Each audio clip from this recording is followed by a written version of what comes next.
조간 브리핑.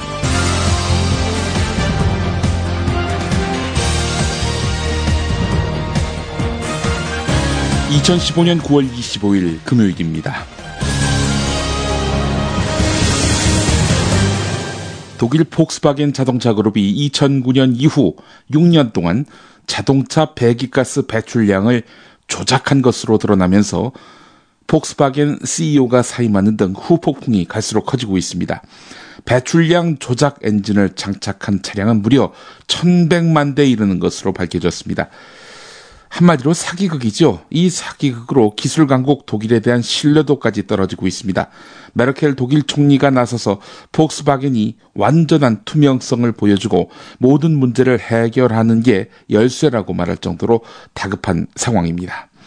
사태가 불거진 이후 폭스바겐 주가는 올해 3월 고점과 비교했을 때 50% 이상 추락했고 시가총액 80조 원이 사라졌습니다.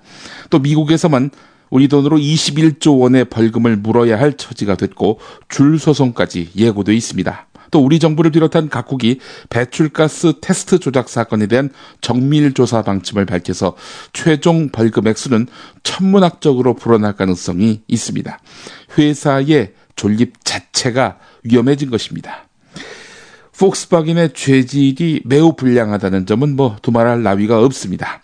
그런데 자동차 배출가스량 조작은 수십 년 된 관행입니다. 자동차 업계 전반에 널리 퍼져 있다는 점에서 매우 심각한 문제지요. 폭스바겐 사태로 반사 이익을 보게 될 주요 자동차 업체의 주가가 동반 하락했습니다. 이게 뭘 이야기하는 거겠습니까? 다른 자동차 업체로 이 파장이 번질 가능성이 있다는 거지요. 우리 자동차 업계 이번 사태를 계기로 해서 디젤 엔진 기술에 문제가 없는지 혹은 눈가림으로 성능을 과장한 시도는 없었는지 다시 한번 점검해야 한다. 네, 오늘 이것이 바로 한국일보 사설 내용입니다. 글쎄요, 우리나라에서 나쁜 기업으로 지목받아서 퇴출당한 선례가 있었나요? 나쁜 기업은 없고 나쁜 노동자, 즉 저성과자 노동자만 가리는 한국에서 기업 윤리를 기대하는 것은 쉽지 않을 것 같습니다. 음모론 같지만 노동 정의부터 무시하는 한국의 대기업. 폭스바겐 사태가 과연 강 건너 남의 일일지는 두고 볼 일입니다. 이 시각 먼저 반드시 알아야 할 뉴스부터 짚어보겠습니다. سبب تحرك بعض الحجاج بدون اتباع خطط التفويج من قبل الجهات الأمنية 칼리드 알팔리오 사우디 보건부 장관이 사람들이 몰려들어서 압사 사고가 났습니다. 일부는 안전 규정을 따르지 않았습니다라고 말한 내용을 들으셨습니다. 이슬람의 최고 성지인 사우디아라비아 메카 외곽의 미나 지역. 메카 방문을 끝낸 순례객들이 행사장 출입구에 한꺼번에 몰려들다가 대형 압사 사고가 일어났습니다. 700명이 숨지는 대형 참사입니다. 憲法改正に対する国民の理解が進んでいくこと、必要な改正は行うべきものと。 집권 자민당 의원총회에서 임기 3년의 총재로 공식 선출된 아베 총리의 말이었습니다. 국민의 이해를 바탕으로 필요한 개헌을 추진할 것입니다. 이런 말이었죠. 국정 운영의 핵심 과제로 개헌을 제시한 겁니다. 지난주 안보 법안을 강행 통과시킨 여세를 몰아서 최대 수건을 해결하겠다고 나선 겁니다.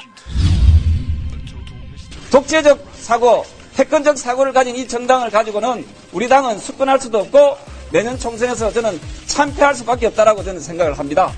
혁신위원회가 해당 행위자라고 지목한 새정치민주연합 조경태 의원, 이럴 거면 아예 자신을 제명하라고 요구했는데요. 공천을 신청하지 말라고 요구받은 박지원 의원은 당연히 출마하겠다 이러면서 반발했고, 비주류 쪽에서는 혁신위원회가 결과적으로 비주류만 겨냥했다는 비판을 쏟아내고 있습니다. 문재인 대표가 이를 정면 돌파할지 주목됩니다.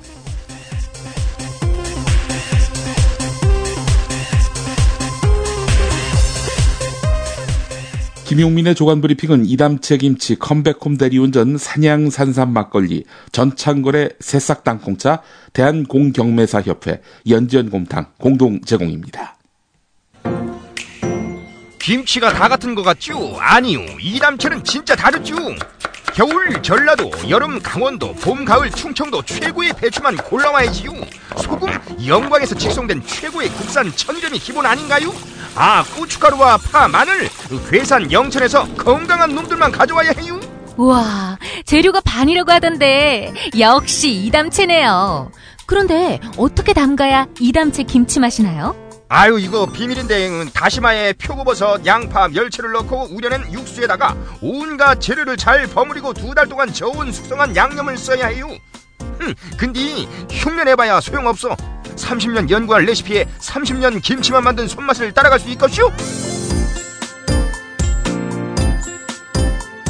이담채 김치. 안내와 주문은 검색창에 이담채를 입력하세요. 전화는 1544-4586 1544-4586. 컴백홈 대리운전. 여자한테 참 좋은데. 여자한테 정말 좋은데 어떻게 표현할 방법이 없네. 컴백홈 대리운전이 왜 여자한테 좋냐고요? 대리기사님을 전화가 아니라 스마트폰 앱으로 호출합니다. 대리기사님의 사진과 평가, 체험 후기를 보시고 선택합니다. 그리고 모든 결제를 현금이 아닌 스마트폰에서 간편히 끝냅니다. 컴백홈 대리운전 왜 이제 나왔니? 묻지도 따지지도 않는 대리운전, 이제 컴백홈으로 바꾸자. 구글 플레이 앱스토어에서 컴백홈 대리운전을 입력하세요. 신규 고객 전용 쿠폰 번호 1818 입력하시면 기본 10,000원에 쿠폰 10,000원을 더해서 2장의 쿠폰을 선물로 드립니다. 컴백홈 대리운전, 하하, 남자한테도 좋은데 정말 좋은데.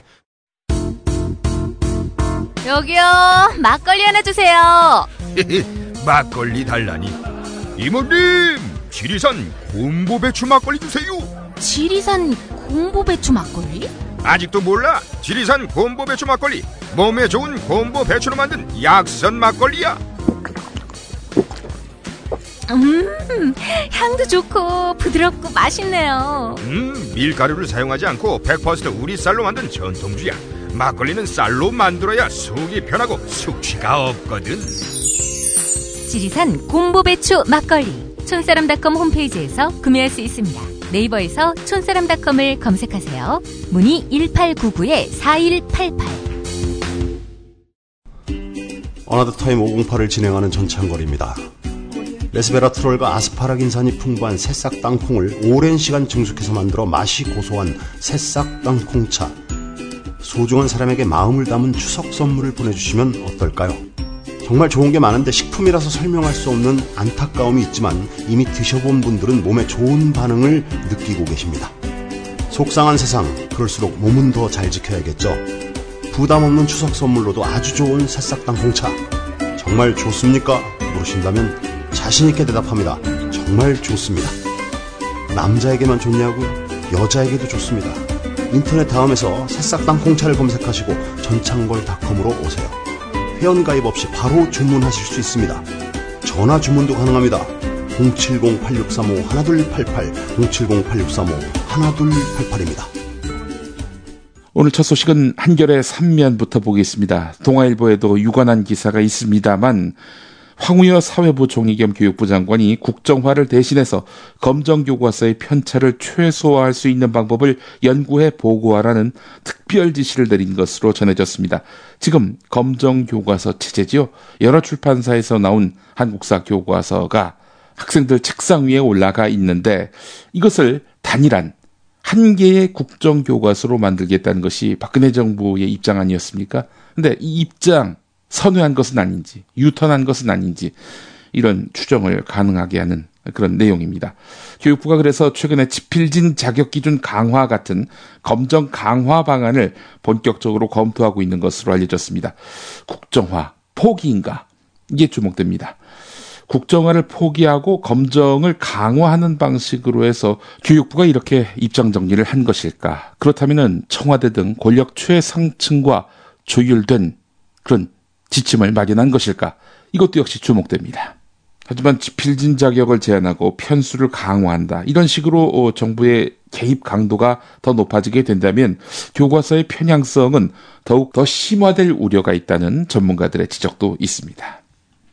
황우여 부총리 관련한 기사가 또 있네요. 황우여 부총리의 측근이 퇴직한 다음 한 사립대학교에 취업하겠다면서 낸 취업 승인 요청을 교육부가 받아들였다고 합니다. 자, 그런데 정부 공직자윤리위원회가 제동을 거는 바람에 결국 무산됐다는 겁니다. 국립대 총장 임용에는 엄격하던 교육부가 부총리 측근에게는 느슨한 잣대를 적용했다. 이 지적이 가능하겠죠. 사실 그 사립대들이 교육부 퇴직 관료를 총장이나 교수, 직원으로 영입해서 교육부 로비에 활용한다는 의혹이 끊이지 않아 왔지요. 퇴직 고위직을 영입한 대학은 대부분 이번 대학 구조개혁 평가에서 하위 등급을 모면했습니다. 그렇다면 전관예우의 관행이 여전히 살아있다, 이렇게 봐야 되는 거 아니겠습니까? 이 부분을 들춰낸 새정치민주연합 안민석 의원은 교육부가 경북대, 공주대, 한국방송통신대 등 국립대 총장 후보들에겐 엄격한 잣대를 들이대서 임용 제청을 거부하더니 장관 측근에게는 관대한 잣대를 적용했다, 이렇게 짚었습니다.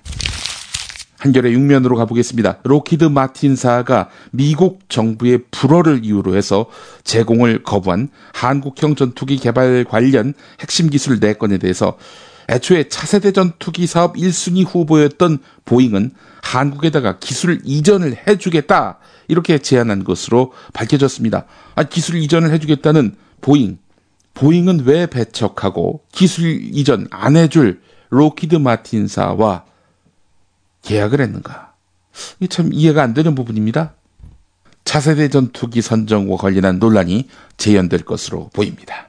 이 기사 하나 또 보셔야 합니다. 한국일보 8면 기사인데요. 7조에 달하는 막대한 혈세를 쏟아붓고도 내무반 개선 사업을 마무리 짓지 못한 국방부에 대해서 재정당국이 심층 조사에 착수한다는 내용입니다. 당초에 국방부는 병영생활관, 그러니까 내무반 현대화 사업의 일환으로 2012년까지 기존의 침상형 병영생활관을 침대형으로 100% 전환하겠다면서 2003년부터 9년 동안 총 6조 8천억 원의 사업비를 쏟아부었습니다. 하지만 국방부는 계획과 달리 사업을 마무리하지 못하고 2013년 이후로도 매년 추가 예산을 요구했고, 기획재정부는 이미 착공한 사업 외에 신규 착공 사업에는 예산을 편성하지 않아 왔습니다. 현재 사업 진척률을 보니까 70에서 80% 수준이라고 하는군요. 기획재정부는 이에 따라서 2017년 예산부터는 추가로 드는 비용을 일부 지원해주는 대신에 지금까지 병영생활관, 내무반 현대화 사업 추진 실적을 전수조사해서 방만하게 예산 집행한 것은 없는지 직접 따져보기로 했다는 겁니다. 혈세 7조 원 쏟아붓고도 군 내무반 개선은 깜깜. 어찌된 일일까요? 공기업의 부적절한 사업 손 뗀다, 이런 제목의 국민일보 1면 기사도 주목됩니다. 광주시 도시개발공사가 수익사업으로 골프장과 골프 연습장을 운영해 왔다고 하는군요. 안동시설관리공단 같은 경우 2008년 9월에 안동 학가산 온천을 개장해서 영업하고 있습니다. 심지어 제주도개발공사는 맥주 사업까지 손을 댔어요. 서귀포시 남원읍에 맥주 제조 공장을 짓고 제스피를 이렇게 출시했는데, 이런 사업들은 공공성이 낮은 데다가 민간 영역의 시장이 활발하게 형성돼 있기 때문에 공기업이 뛰어드는 것은 부적절하다, 이런 지적이 당연히 나오겠죠. 공기업이 뛰어들 분야는 돈은 안 되는데 공공적 목적이 있는 그런 사업에 이렇게 뛰어드는 거 아니겠습니까? 이미 장사 잘 되는 영역에 왜 뛰어듭니까? 사실은 골프장, 맥주 사업뿐만 아니라 호텔, 그리고 목욕탕, 온천, 이 분야까지도 공기업들이 뛰어들었다고 합니다. 돈 벌려고 했겠지요. 자, 이런 것들을 다 민간에다가 이양하겠다라는 건데 민영화 논란이 또 일겠군요. 손 뗀다는 거 아닙니까? 자원 외교, 이건 뭐 손을 뗄래야 뗄 수가 없는 상황이 됐죠. 이명박 때 판버리고 박근혜 때 수습하는 그런 모양새가 됐습니다. 하지 말아야 할 일, 애초부터 안 하면 되는 거 아니었습니까? 오늘 동아일보 1면 보겠습니다. 기준금리가 전반적으로 하락한 지난 10년 동안 저축은행들, 기업대출은 금리를 내렸습니다. 자, 그런데 개인에게 빌려주는 가계대출금리는 큰 폭으로 올린 것으로 나타났습니다. 그 결과 2005년에 기업대출 평균금리와 비슷했던 가계대출 평균금리는 현재 기업대출금리의 2배를 훌쩍 넘었습니다. 기업은 8.2%, 일반 개인은 18.7% 이렇게 돼 있다는 거죠. 이걸 놓고 저축은행들이 2000년대 말 부동산 프로젝트 파이낸싱에 투자했다가 발생한 막대한 손실을 메우기 위해서 신용등급이 낮은 서민을 대상으로 대부업체 수준의 금리를 챙기고 있는 것 아니냐, 이런 비판이 나오고 있습니다. 2011년 저축은행 사태 이후 저축은행들이 개인 신용대출 영업에 매달리기 시작한 점도 가계와 기업대출의 금리차를 키워온 요인이 되고 있는데요. 2008년에 글로벌 금융위기의 여파로 부동산 경기가 깨지고 부동산 PF 부실이 연달아 터지면서 저축은행들은 2011년에 연쇄적으로 무너진 바 있었죠. 지인에게서 소개받은 40대 여성을 대낮에 호텔에서 성폭행한 것 아니냐, 이런 의혹에 휘말리면서 국회의원직 제명위기에 몰려있는 심학봉 의원. 지난달부터 공식석상에서 자취를 감췄습니다. 심지어 국정감사 때에도 모습을 드러내지 않았습니다.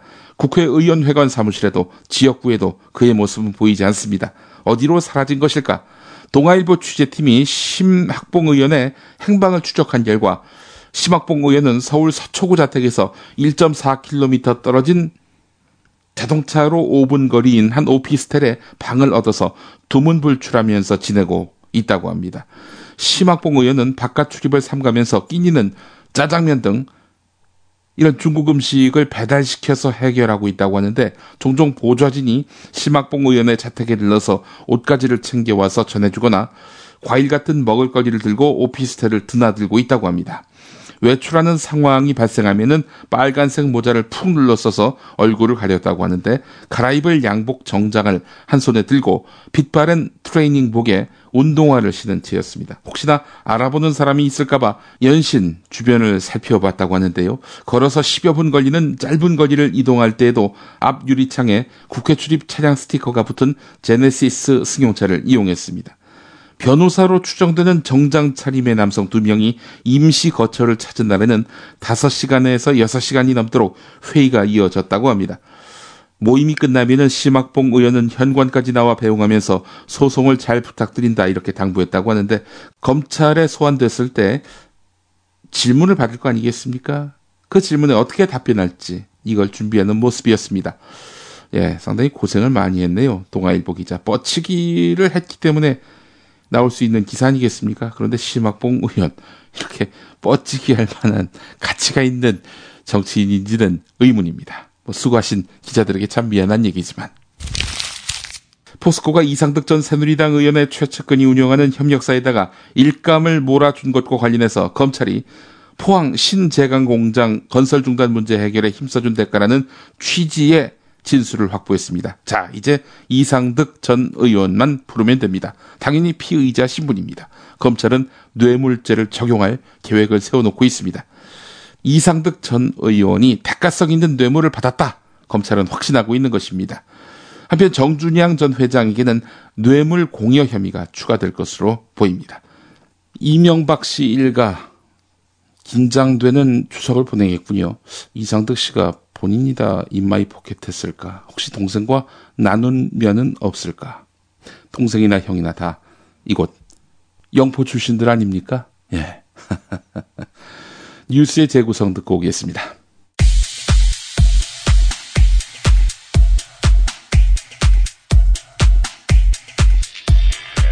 가족과 함께하는 명절, 추석 연휴가 시작되는 오늘입니다. 박정희 대통령 가족의 특별한 모임의 실황을 들려드립니다. 때는 유경수 여사가 서거하고 그 이듬해인 1975년 윤여사의 생모인 이경영 여사의 80세 생일을 맞은 자리. 박정희 대통령 식사 와중에 일본과 관련한 법안 처리를 해야 하는데 김대중 사건 때문에 미적된다며 국회를 질책하고, 신문에서 읽어서 대통령가 이번 국회에다가 비전 올린다. 그러니까 빨리 하자고 그랬는데 말이지. 왜 김대중 사건 또 뭐예요? 또 저도 지금 기름땅을 바빠지고 했는데. 그러나 식사 후 가족들이 돌아가면서 노래 자랑을 하고, 오늘도 걷는다는 정성 없는 이 발길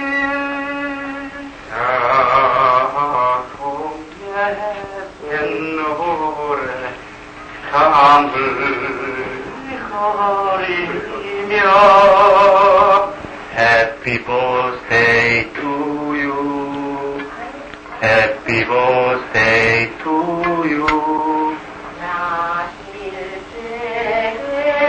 나실대로움 다 잊으시고 오실 때에 밤낮으로 애쓰는 너 목소리 난 다음에 함께하세요 성물성 깊은 밤에 그 강풍경 소리 저 사람아도 산으로 혼자 박정희 대통령도 한 곡조 뽑는데 무슨 다 해야 된단 말이야. 뭐 옛날 노래.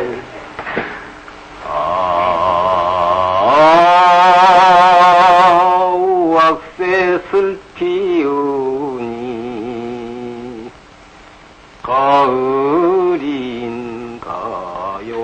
가을인가요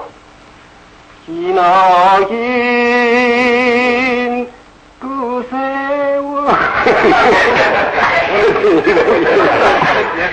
나를 울린다 여울의 아롱젖은 이즈러진 조각들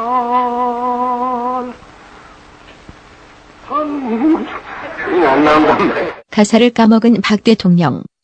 주변의 도움을 받아 완창하는데 출렁 목이 맵네다.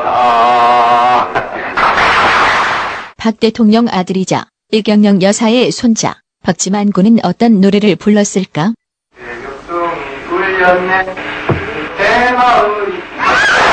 가사를 까먹은 박지만 군. 이 노래의 작사, 작곡자인 아버지 박 대통령의 자상한 격려를 받고 지만 틀리도 괜찮아. 주변의 도움을 받아 완창하는데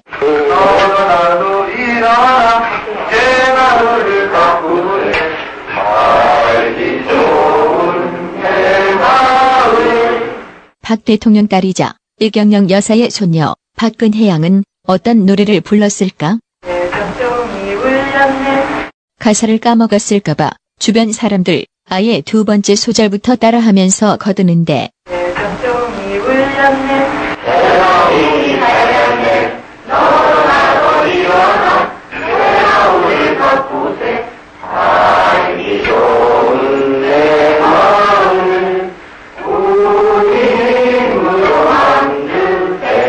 예의 바른 그녀의 양, 여러분 협조에 감사하다는 클로징 멘트까지. 여러분 협조에 감사. 여러분 협조에 감사.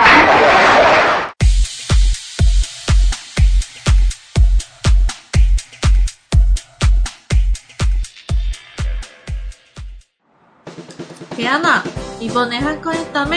혼자만 하지 말고 같이 좀 하자. 싫은데 세상은 혼자 사는 거야. 이런 시세조사가 필요하겠지 우리 대안아. 필요하지.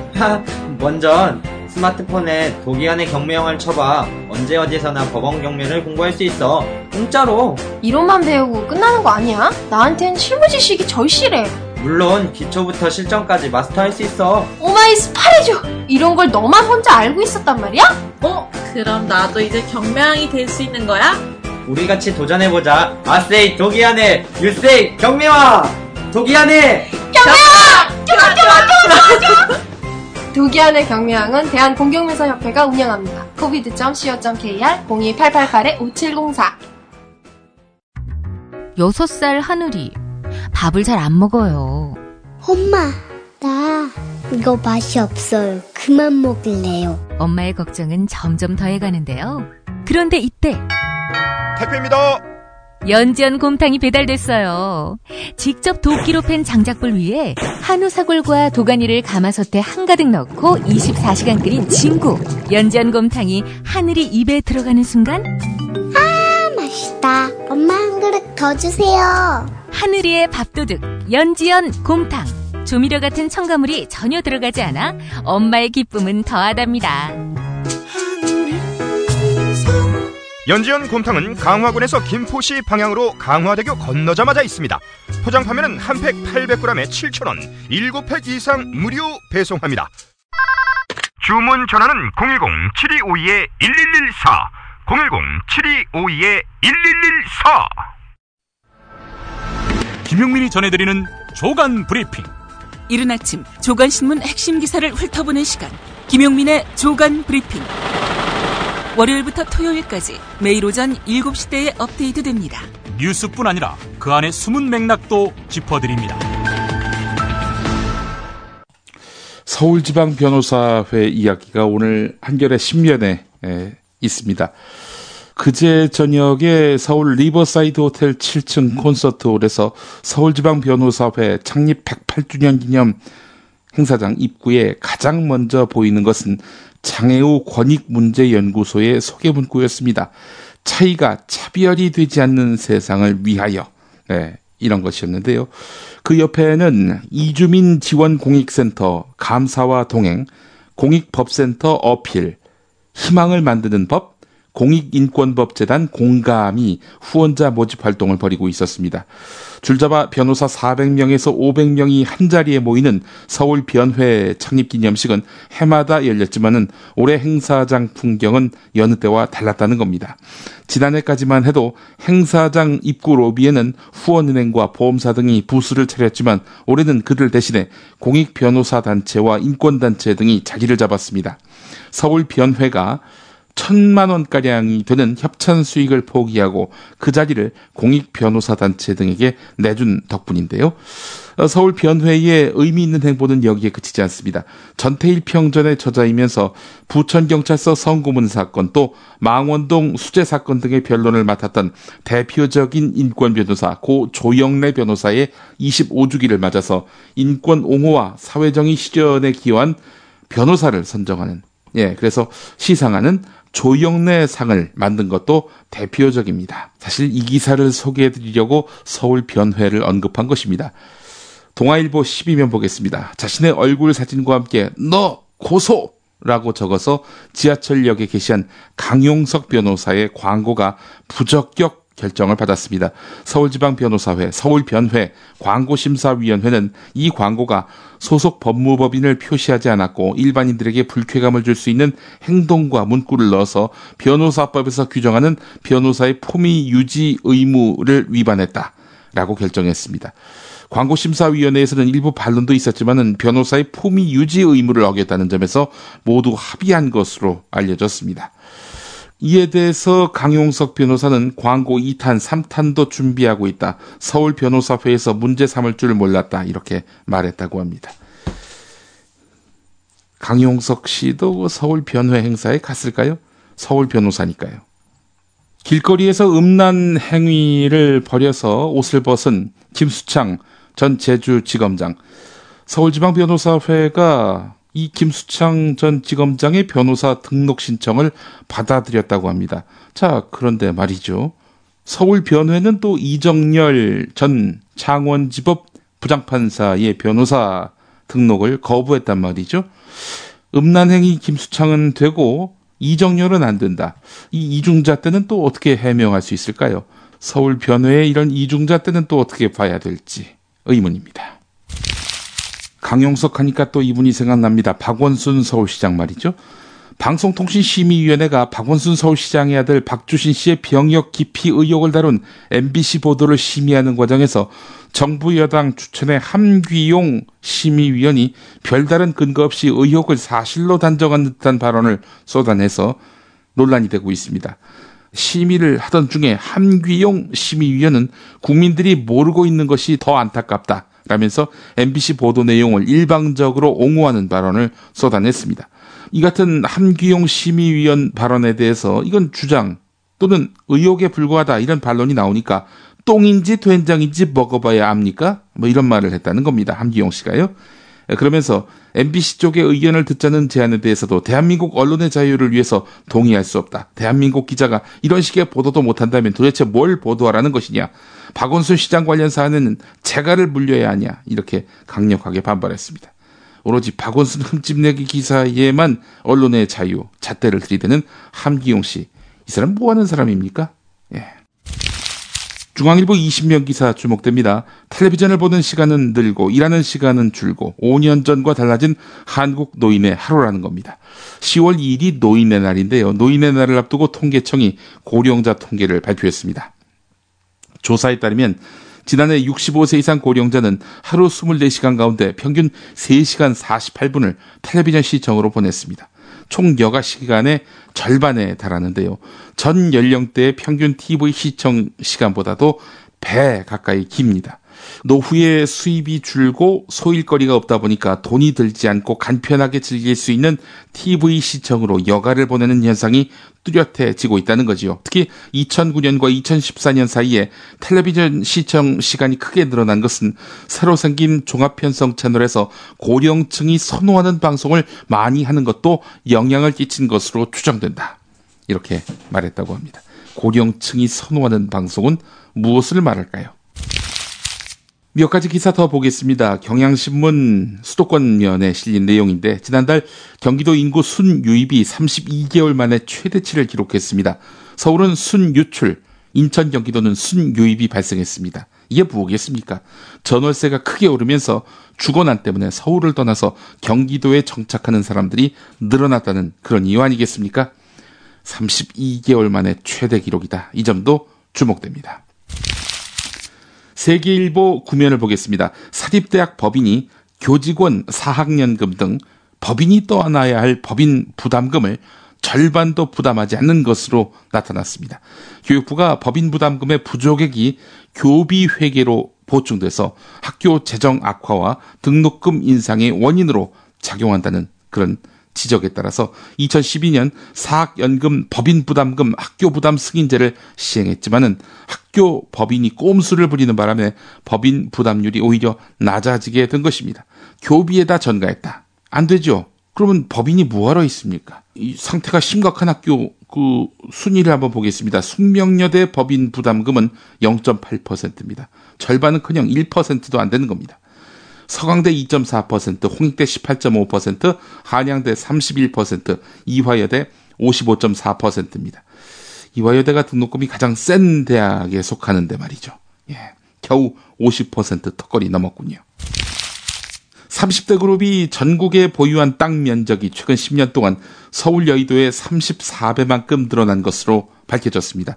같은 기간 30대 그룹 소유의 토지 가치는 115조 원 증가했다고 합니다. 임야와 농지가 많다. 이 점을 본다면은 투기 목적 아니겠는가? 이렇게 추정할 수 있는 거 아니겠습니까? 조선일보 일면 기사였습니다. 국민일보 종교면에 실린 내용입니다. 재건축 투자 비리와 관련해서 검찰이 대한예수교 장로회 통합교단의 총회연금재단을 전격적으로 압수수색했습니다. 기독교 교단의 연금재단을 압수수색했다. 이거 상당한 정치적 부담을 느끼고 했을 텐데 말이죠. 비리가 웬만큼 명확하지 않으면 하기 힘든 압수수색입니다. 연금재단 관계자와 조업 사이에 그 뒷돈이 오갈 가능성을 검찰이 포착했다고 합니다. 교황이 지금 미국에 가 있죠. 외국인 두려워하지 말고 이민자에게 적대감을 버려야 한다. 예. 미국 상하원 합동연설에서 이렇게 입장을 밝혔다고 합니다. 종교적 근본주의도 경계해야 한다. 이런 이야기도 밝혔다고 하는데요. 종교와 이데올로기, 경제체제의 이름으로 저질러진 폭력과 싸우기 위해서 섬세한 균형이 요구된다. 이런 말도 했습니다. 교황의 연설 도중에 기립박수가 이어졌다고 하는데요. 근본주의가 뭡니까? 적대적으로 자기 신만이 옳고 남의 신은 그릇됐다. 이단이다. 이교다. 이렇게 판단하고 상대를 공격적으로 배척하는 거 아니겠습니까? 부시가 그렇고요. 빈 라덴이 그러했습니다. 둘 다 근본주의입니다. 믿는 신은 달라도 둘 다 근본주의, 또 원리주의였던 거죠. 근본주의와 원리주의, 영어로 펀더멘탈리즘 똑같습니다. 교황은 이 근본주의를 배척해야 한다. 이렇게 강조를 했습니다. 그러면서 했던 말, 우리는 외국인들을 두려워하지 말아야 한다.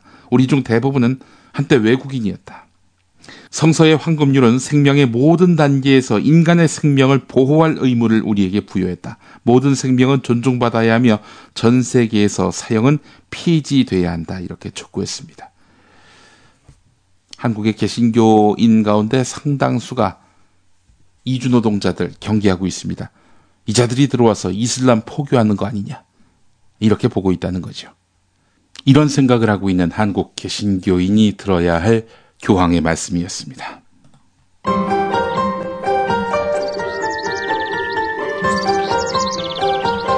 오늘의 날씨. 오늘 일찌감치 귀성길에 오르는 분들 많을 텐데요. 날씨로 인한 불편함은 없겠습니다. 서울 29도, 광주 28도까지 오르겠고 그만큼 일교차가 크게 벌어지겠습니다. 추석 연휴 동안 날씨가 좋습니다. 맑은 날씨가 함께하겠고 환한 보름달을 감상할 수 있겠습니다. 미디어 오늘 기사 하나 소개를 해드리겠습니다. 공무원과 공공기관 직원, 지자체 구성원들이 조선일보가 주도하는 통일나눔펀드에 반강제적으로 가입하고 있는 사실이 확인됐습니다. 조선일보가 연일 주요 지면을 통해서 통일나눔펀드에 참여하는 사람들을 대대적으로 띄워주고 있거든요. 알고 봤더니 자발적인 게 아니라 타발적이었던 그런 펀드 모금이었습니다. 정부가 추진하고 있는 청년희망펀드도 억지 가입 논란이 불거지고 있죠. 민간재단이지 않습니까? 조선일보가 주도하긴 하지만 어쨌든 민간재단 아니에요? 민간재단인 펀드에 정부기관과 지자체를 동원한 것으로 확인이 돼서 이것도 역시 관제펀드 아니냐, 이런 비판이 가능할 것으로 보입니다. LH 한국토지주택공사에서는 전 직원 4,968명이 펀드에 가입했다고 합니다. 개별 직원이 통일나눔펀드에 자발적으로 납부한 것이 아니라 기존에 조성된 사회공헌활동기금을 전용해서 전 직원 명의로 가입한 것입니다. 공공기관인 한국과학기술기획평가원에서는 전 직원을 대상으로 하는 온라인 게시판에 펀드 가입을 독려하는 글을 게시했습니다. 별 반응이 없으니까 이틀 뒤 보직자들에게 메일을 보내서 가입을 독촉하고 이후에 펀드와 관련해서 답을 달라는 문자 메시지까지 수차례 발송했다고 합니다. 허기도 군수를 포함한 공직자 500여 명이 펀드에 가입했다는 산청군, 이 사례도 있습니다. 한편 통일나눔펀드와 관련해서 조선일보가 기자들에게 펀드 가입자를 데려오라는 지시가 있었다는 주장이 나오기도 했습니다. 재단이 출범한 직후인 7월에 조선일보 편집국의 한 기자는 지난주 통일과 나눔 기획에 기부해줄 약정자를 부서당 수십 명씩 찾아오라, 이런 지시가 있었다. 금액 부담은 크지 않지만 자발적으로 모은 기부자가 아니고 억지로 할당해서 시킨다는 점이 문제다, 이렇게 지적했다고 합니다. 이 통일나눔펀드는 조선일보가 주도해서 설립한 통일과 나눔재단에서 진행하고 있고 조선일보 통일이 미래다 캠페인의 연장선상에서 나온 것으로 알려졌습니다. 근데 이 나눔펀드를 어디다 갖다 쓴다는 거죠? 어쨌든 지난 9월 13일 기준으로 펀드 가입자는 10만 명을 넘었다고 합니다. 통일은 대박이다, 이런 말이 있는데 대박인 동네는 다름 아닌 조선일보였습니다. 김용민의 조간 브리핑은 내일도 이어집니다. 그리고 추석 연휴인 다음 주 월요일과 화요일 이틀 동안 쉬게 됩니다. 여러분의 많은 양해를 바랍니다. 내일 뵙겠습니다.